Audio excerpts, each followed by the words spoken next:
A paz, meu irmão, minha irmã. Eu estou gravando esse vídeo para tratar agora sobre o juízo final e os 3 dias de treva. Jesus ele fala lá em Lucas 21, 25, as palavras sobre os dias do juízo, que ele dizia para os discípulos: haverá sinais no sol, na lua e nas estrelas. Na terra a aflição e a angústia apoderar-se-ão das nações pelo bramido do mar e das ondas. Os homens definharão de medo na expectativa dos males que devem sobrevir a toda a terra. As próprias forças do céu serão abaladas. Então verão o Filho do Homem vir sobre uma nuvem com grande glória e majestade. Quando começarem a acontecer essas coisas, reanimai-vos e levantai as vossas cabeças, porque se aproxima a vossa libertação. Acrescentou ainda esta comparação: olhai para a figueira e para as demais árvores. Quando elas lançam os brotos, vós julgais que está perto o verão. Assim também, quando virdes que iam sucedendo essas coisas, sabereis que está perto o reino de Deus. Em verdade vos declaro, não passará essa geração sem que tudo isso se cumpra. Passarão o céu e a terra, mas minhas palavras não passarão. E aí Jesus continua dizendo: velai sobre vós mesmos, para que os vossos corações não se tornem pesados, com o excesso de comer, com a embriaguez e com a preocupação da vida, para que aquele dia não vos apanhe de improviso. Como um laço cairá sobre aqueles que habitam a face de toda a terra. Vigiai, pois, em todo o tempo e orai, a fim de que vos torneis dignos de escapar a todos estes males que hão de acontecer e de vos apresentar de pé diante do Filho do Homem. Olha que palavra que Cristo vem nos dizer. São Paulo ele vai falar em 2 Coríntios capítulo 5, versículo 10. Todos nós havemos de comparecer no tribunal de Cristo. Meu irmão, minha irmã, eu te pergunto nesse vídeo, que até meu periquito tá me atrapalhando aqui, porque parece que é o diabo que pegou ele. De tanto que ele tá gritando ali, porque sempre fica quieto. Agora que eu resolvi gravar o vídeo, parece o demônio. São Paulo ele fala isso. Todos nós havemos de comparecer no tribunal de Cristo. E a pergunta que fica diante de mim e de você nesses tempos que nós estamos vivendo é a seguinte: é tempo de diversão? É tempo de viver de qualquer jeito? É tempo de só se divertir, passear, viajar, ir pra praia e curtir os prazeres deste mundo? É tempo de ficar longe daquilo que a igreja nos pede, meu irmão, minha irmã? Sabe por que eu te falo isso? Porque, por exemplo, sexta-feira, toda sexta-feira do ano, não é só na sexta-feira santa, a igreja convida eu e você não comer carne vermelha. É pecado você comer carne vermelha de sexta-feira. Mas o que as máximas do mundo nos apresenta? Nos apresenta churrasco de sexta-feira, nos apresenta bebida, nos apresenta que sexta-feira é o primeiro dia do final de semana, que é dia de sair para beber, sair para comer uma carninha assada.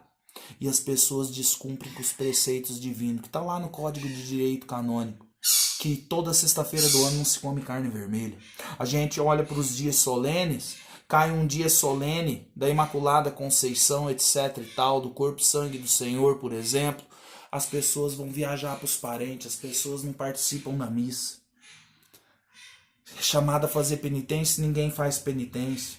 As pessoas, por exemplo, usam anticoncepcional as mulheres, e isso causa aborto. E padre, bispo, ninguém fala nada, ninguém questiona, ninguém fala isso em homilia. Ninguém prega que isso é errado e as pessoas se entregam àquilo que o mundo nos oferece. Está cumprindo aquilo que Isaías falava, capítulo 30, versículo 10. Não nos anuncieis a verdade, dizei-nos coisas agradáveis, dizei-nos fantasias. Hoje a gente olha para as homilias na Santa Missa e é fantasiosa. São coisas agradáveis que deleitam a carne dos fiéis que estão ali. Não se convida ninguém à penitência, não se convida ninguém à mudança de vida, não se chama a atenção dos pecados que paira sobre a cabeça de cada uma das pessoas nessa face da terra. E o Papa Pio XII ele dizia isso. Qual que é o maior pecado do século XX? É a perca do senso do pecado. As pessoas não sabem mais o que é o pecado, meu irmão, minha irmã. E o Catecismo da Igreja Católica ele fala claramente no parágrafo 675. Antes do advento de Cristo, a igreja deve passar por uma provação final, que abalará a fé de muitos crentes e desvendará o mistério da iniquidade. Isso é, vai acontecer uma tribulação medonha, como jamais se viu, como nós lemos nessa passagem que Jesus fala em Lucas 21. E a gente olha a ação do inimigo, como São Pedro fala em 1 Pedro 5,8. Cuidado com o diabo, ele é como um leão que ruge, querendo devorar a todos nós, a todo momento. Hoje, por exemplo, é pregado que o demônio não existe. E Jesus, ele é claro em João 10,10. Ele veio para matar, roubar e destruir. A gente olha em Apocalipse 9, versículo 1, vai falar claramente: eu vi uma estrela cair do céu e foi-lhe dado a chave do abismo. No Apocalipse capítulo 12, versículo 12, fala claramente também: cuidado terra e mar, o demônio desceu sobre vós com grande ira, porque ele sabe que pouco tempo lhe resta. E nesse tempo que a gente está vivendo é o pouco tempo que está restando para ele. A gente olha nas aparições de Nossa Senhora lá em Quito, no Equador, no ano de 1621. Ela fala para a Madre Mariana de Jesus Torres: após o século XX, as pessoas se tornarão irreconhecíveis. As crianças, a partir dos 3 a 5 anos de idade, já vai adquirir um espírito de impureza. E a gente olha as criancinhas como elas são tratadas hoje pelos próprios pais, com roupas indecentes, com bermudas horríveis, com roupas indecorosas, com conversas frívolas que se tem dentro de casa. A gente vê e ela fala, Nossa Senhora lá em Quito, no Equador, ela fala para a Madre: reza a partir de agora para as pessoas que vão nascer no século XX, porque elas não vão suportar a pressão do demônio sobre elas. E o que nós vemos de 100 anos para cá, meu irmão, minha irmã? A gente vê a degradação da fé, a gente vê a degradação da família, a gente vê a degradação da espiritualidade e a gente vê a degradação do próprio mundo. Nossa Senhora fala em La Salette também no ano de 1845. O demônio será solto e o clero se perverterá. O que a gente está vendo nos dias de hoje? A gente está vendo isso. Passa mais alguns anos, em Fátima, 1917, Nossa Senhora fala das grandes guerras. Nossa Senhora fala que precisa rezar e fazer penitência porque muitas almas vão para o inferno. Nossa Senhora fala da morte do Papa no terceiro segredo.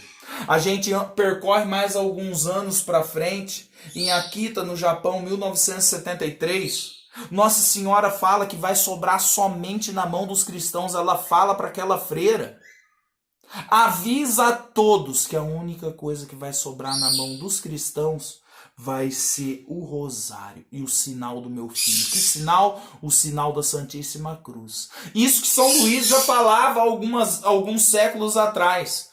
Os apóstolos dos últimos tempos vão se levantar com a cruz em uma mão e o rosário na outra. Eu e você é chamado a isso, meu irmão, minha irmã. A gente olha para o Beato Francisco Palau no ano de 1800 e pouco também. Ele fala da visão que ele teve da libertação do demônio na cauda de um cometa. Ele fala da libertação de Lúcifer.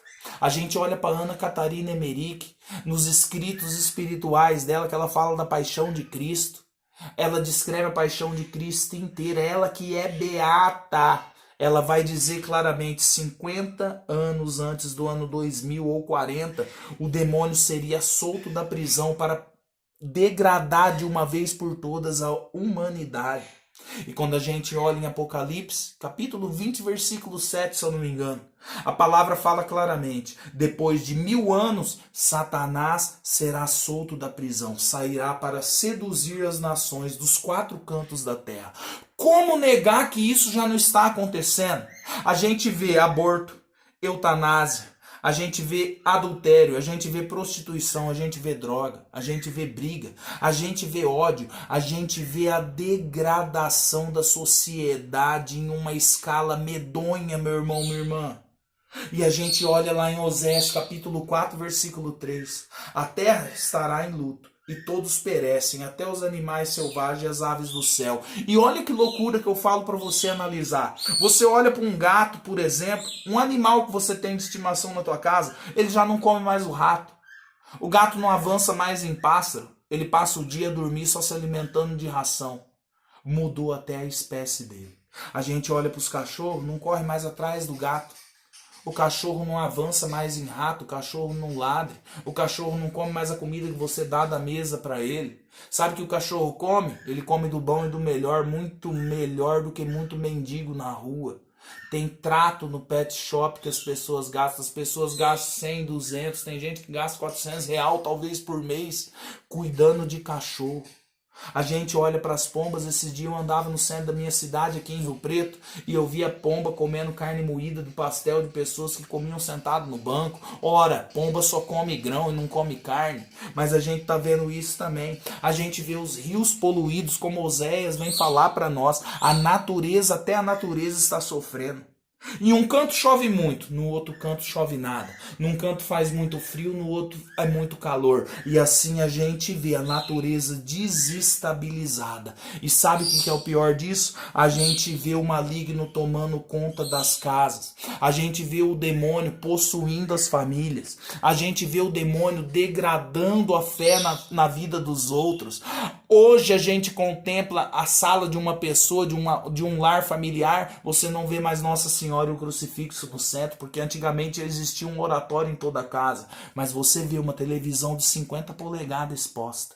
Você vê um home theater, sei lá o nome dessas porcaria aí, porque eu não entendo nada. Mas você vê tudo isso instalado nas casas e nada de espiritualidade. E Isaías, ele é claro, hein? Capítulo 13, versículo 21. As feras, isso é o demônio, terão aí o seu covil, suas casas se encherão de dragões, os sátiros farão aí suas danças. O que é sátiro? Sátiro em hebraico significa demônio dançarino. O demônio tem dançado dentro da casa das pessoas. O demônio tem bailado, levado as pessoas à corrupção. E Isaías fala no capítulo 34, versículo 14. Os sátiros chamarão uns pelos outros. O aspecto noturno, isso é, o demônio, frequentará estes lugares. É o que está acontecendo dentro da casa das pessoas. O demônio tem invadido a casa das pessoas e minado. E aí quando você conversa com os religiosos, quando você conversa até mesmo com o clero, eles falam em homilia, eles falam abertamente para as pessoas que não é bem assim, que não é assim que a gente coloca o demônio em tudo. Ô meu irmão, é a Sagrada Escritura que fala do inferno, é a Sagrada Escritura que fala contra o demônio, é o próprio Filho de Deus que fala contra Satanás. Mas não, o que é pregado hoje? Que ele não existe. E Jesus, ele fala na boca de São João, hein? 1 João capítulo 5, versículo 19. O mundo jaz do maligno. Está entregue na mão dele, meu irmão, minha irmã. A gente está vendo isso claramente. Está entregue na mão de Satanás. Apocalipse capítulo 16, versículo 14. São os espíritos de demônios que realizam prodígios e vão ter com os reis de toda a terra. Nós estamos vendo isso. Por que nós vemos a casa hoje engessada no mundo? Por que nós vemos a sociedade se perdendo? Porque o demônio teve com os reis da terra. E isso foi infundido na cabeça de todo mundo através das mídias, através da televisão, através do rádio, porque do rádio vem as músicas mundanas. E isso influenciou toda a raça humana no século XX. A gente vê que esse mundo é governado. E ela tem um governo que se chama ONU, Organizações das Nações Unidas. A gente vê 13 famílias unidas que governam e regem o mundo do jeito que eles querem. No financeiro, nas potências econômicas, nos exércitos. A gente vê. Mas quando você fala dessas coisas, as pessoas te chamam de louco. As pessoas falam que você é um teórico da conspiração. Os teus próprios amigos se levantam contra você. E a gente vê que a maçonaria ela vai manipulando, vai guiando e conduzindo tudo aquilo que o mundo engole, faz a gente engolir goela abaixo. A gente vê, meu irmão, minha irmã, que a coisa está de mal a pior. A gente vê as doenças que estão surgindo. A gente vê os vírus, as bactérias. A gente vê as vacinas manipuladas. Aonde eu, por exemplo, que tenho a minha filha de 7 anos, quantas vacinas ela já não tomou da época que ela nasceu até agora? A pergunta que fica no ar é essa: teria necessidade de tomar tanta vacina assim? A gente vê que tá tudo errado. Eu mesmo conheço um amigo que o pai dele ficou internado em estado grave de saúde, debilitado. E os médicos falavam que ia levar ele para UTI. E esse amigo meu agarrado no rosário, ele não parava de rezar. Uma enfermeira se compadeceu dele porque viu ele rezando o rosário, hein? Olha a importância do rosário. E falou para ele, olha, continua rezando. Para que teu pai não suba para UTI. Porque se ele for para UTI, eles vão dar um jeito de apagar ele. Porque tá dessa forma no hospital. Olha aonde a gente está chegando. A gente olha os insetos manipulados, os insetos criados em laboratório, as moscas, os pernilongos, as bactérias. E a gente vê que essas famílias distribuem isso no mundo inteiro e as pessoas estão sendo feridas por pernilongo, por inseto, por vírus, por tudo é quanto tipo de desgraça e praga que o próprio livro do Apocalipse descreve. E a gente vive dessa forma. É como fala em Isaías 24, versículo 6. A maldição devora a terra, e os habitantes espiam suas penas. E só um pequeno número vai sobreviver. Olha que loucura, meu irmão, minha irmã. Olha o que nós estamos passando.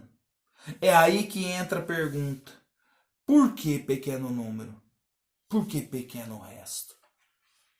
A gente vê a ação do demônio na vida das pessoas. A gente vê as clínicas de aborto. Tudo sacrifício a Satanás que é feito ali dentro. E Isaías fala em capítulo 57, versículo 5. Imolam criança nas cavernas. As clínicas de aborto é como caverna. Tudo no oculto, tudo na escuridão. E as crianças são sacrificadas ao demônio. A gente vê em pesquisa na internet se é verdade ou mentira, eu não sei. Eu creio que é verdade. Que mais de 60 mil crianças desaparecem por ano nos Estados Unidos. E aí eu te pergunto, é vendida para outros pais adotarem em outro país? Só um louco para pensar nisso. É claro que é para fazer sacrifício com essas crianças. As crianças que desaparecem são para venda de órgãos, são para fazer sacrifício. Isaías fala no capítulo 65, versículo 4. Eles se instalam à noite nos seus túmulos, passam a noite nos seus antros, imolando as criancinhas. Imolando as crianças através do aborto, imolando as crianças que eles roubam quando a mãe distrai ali na cidade andando para algum lugar e a criança desaparece. A gente vê o aparecimento de drogas sintéticas que não existiam, que agora existem, que levam as pessoas à drogadição, à perca da vida. Ah, meu irmão, minha irmã, vai estar chegando o tempo que o demônio vai possuir as pessoas e quando você encontrar elas na rua e elas veem que você é um homem ou uma mulher de Deus, o demônio vai te atacar você com palavras.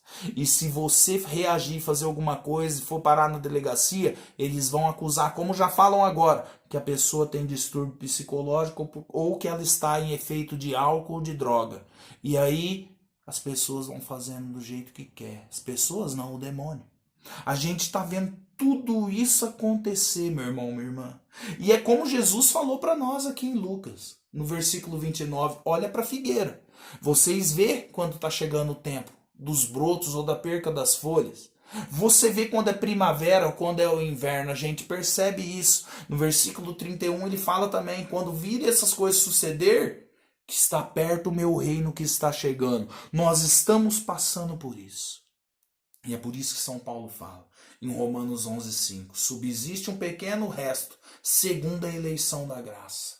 Joel também fala no capítulo 3, versículo 5, haverá um pequeno resto, como o Senhor disse, entre os sobreviventes. Isaías fala no capítulo 10, versículo 21, ainda que o povo seja inumerável como a areia do mar, dele só voltará um resto.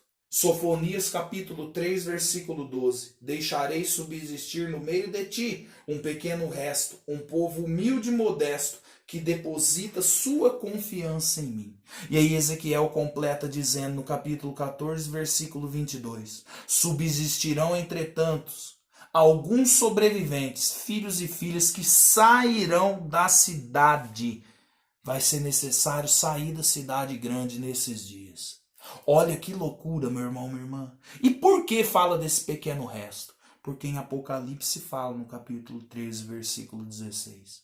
Conseguiu que todos, pequenos e grandes, ricos e pobres, livres e escravos, tivessem um sinal na mão direita e na fronte, e que ninguém pudesse comprar ou vender, se não fosse marcado com o nome da fera ou com o seu nome, que é 666, 666. E aí Nossa Senhora fala no livro do Movimento Sacerdotal Mariano, no ano de 1989. Ela fala que esse sinal é sinal de pertença. É por isso que a gente vai ser marcado. E aí Nossa Senhora explica, é na fronte por quê? Porque indica a inteligência, porque a mente é sede da razão humana. Ela fala por que é marcado na mão? Porque a mão exprime a atividade humana, porque é com as suas mãos que o homem trabalha e age. E aí Nossa Senhora continua dizendo, a sua inteligência e a sua fronte serão dominadas, assim você rejeita Deus e é impelido a seguir as ideologias de hoje. O que eu e você estamos vendo? As pessoas seguindo a ideologia de hoje. A gente vê isso até no seminário. A gente vê isso dentro da igreja. A gente vê isso, meu irmão, minha irmã, espalhado em todo lugar. As pessoas já estão assinaladas na mão e na fronte. Sem contar a teoria do chip. Que eu particularmente creio que isso vai acontecer também. As pessoas falam que isso é uma loucura. Que isso não vai acontecer, que não vai ser implantado o chip e que isso já está acontecendo. Mas eu, particularmente, sem dizer se isso é verdade ou mentira, eu no meu particular eu creio. Eu creio que isso vai acontecer e tomara que eu esteja errado. Como eu queria errar nisso, meu irmão, minha irmã? Mas a pergunta que fica no ar, independente se é no chip ou se já é na sua fronte, na sua mão que você já está assinalado. Por exemplo, se você deixa as coisas de Deus para servir as coisas do mundo, você já está assinalado na fronte e na mão, meu irmão, minha irmã. Você já está assinalado já pelo maligno. Mas independente se é o chip ou se é dessa forma que Nossa Senhora nos fala no livro do Movimento Sacerdotal Mariano. O que eu e você vai fazer se o chip for instalado e se tudo se realizar durante esses anos que estão para vir agora? Como você vai se sustentar? Como você vai viver? Como que você vai cuidar dos seus filhos? Eu falo isso por mim mesmo porque eu tenho 3. Como você vai viver na sociedade? Grande, rico, pobre, livre e escravo, vai ser todo mundo assinalado. E o Mammon, o Deus do dinheiro, vai reinar. Hoje as pessoas já são assinaladas. Se você fala para ela comprar um bom crucifixo ou um bom rosário que custa dinheiro, ela fala que é caro. Mas ela não tem dó de gastar o dinheiro dela com um celular de R$1.000. Ela não tem dó de adornar a casa dela que vai ser roída pelas baratas daqui a uns anos, porque ela vai morrer. Ela já está assinalada. Quem governa ela é o Mammon. Ela tem dó de gastar dinheiro com uma bela imagem de Nossa Senhora, mas com as coisas do mundo ela gasta. E a gente vê que as pessoas já estão sendo assinaladas, mas e a hora que esse chip vier? Como cuidar da casa? Como cuidar da família? Como cuidar dos filhos? Vai subsistir somente um pequeno resto, como a gente viu Ezequiel dizendo, que vai sair das cidades, isso é, vai sair da rotina, vai sair da grande massa, vai se refugiar. E olha que loucura que eu digo para você, aqui na minha cidade é assim, você não encontra mais lote grande. O lote onde minha mãe mora, que é um bairro antigo, esse lote ele tem 11,5 por 40, é quase uma chácara. Mas sabe o que está acontecendo nos loteamentos agora? Está saindo lote 10 por 20, 200 metros quadrados. Agora está sendo na cidadezinha aqui em volta, lote de 8 por 16. Isso é, dá malemar para você construir a sua casa. Parece que já é uma arquitetação. Você não vai ter como escapar, você não vai ter como fazer o seu próprio plantio no seu quintal, como era antigamente nas famílias. Todo mundo tinha um quintal onde você tinha ali uma rama de mandioca, um pé de milho, você tinha um pé de limão, você tinha uma horta onde você sobrevivia e não precisava comprar esse tipo de coisa. Mas como fazer isso agora com esses lotes quadrados, pequenos, que malemar você constrói a tua casa para entrar e dormir? A gente vai ser controlado. Aliás, a gente já está sendo controlado, porque se você parar para analisar, a casa que você tem não é tua. Porque se você não pagar o teu IPTU, se você não pagar os impostos dela, que já estão pagos, já é sua, você já adquiriu, mesmo assim você perde. Assim como o seu carro e a sua moto não é sua, porque se você não licenciar e não pagar IPVA, é tomado de você. E a gente olha até mesmo pro celular que a gente carrega no bolso. Parece que a gente já está assinalado com o celular na fronte e na mão. Porque o celular não sai da nossa mão o dia todo, não sai da nossa fronte, a gente está conectado nele o dia inteiro. Não consegue se desconectar disso. como que a gente vai viver na presença de Deus? Como que a gente vai fazer parte desse pequeno resto que Jesus fala? Vocês precisam velar sobre vós mesmos, para que quando eu voltar vocês estejam de pé, isso é, vocês estejam com santidade suficiente. E é por isso que Cristo fala em Mateus 24, 22, os dias serão abreviados. Vai ser abreviado. E nós vemos que esse dia já está sendo abreviado, meu irmão, minha irmã. A gente vê, eu não sei se é só comigo ou com você. Entenda isso. A gente vê que o dia já está sendo abreviado. Você malemar, deita na sua cama e reclina a cabeça no travesseiro. Já é hora de você acordar novamente. Você começa o teu dia, você vai para o teu trabalho, você faz tudo que você tem que fazer, o dia já acabou. Não dá tempo de você fazer absolutamente nada. E Nossa Senhora, eu não me lembro qual aparição foi dela, que não é reconhecida pela igreja, como tantas outras também, né? Nossa Senhora fala nessa aparição que o dia está com 16 horas rodando. Já não é mais 24. A sensação é de 16 horas. E quando cair para 14 horas, vai ser os dias do juízo final. E é aí que eu entro no mistério dos 3 dias de treva, que a gente vê falar em tantos lugares por aí. É aí que eu entro nesse mistério agora com você.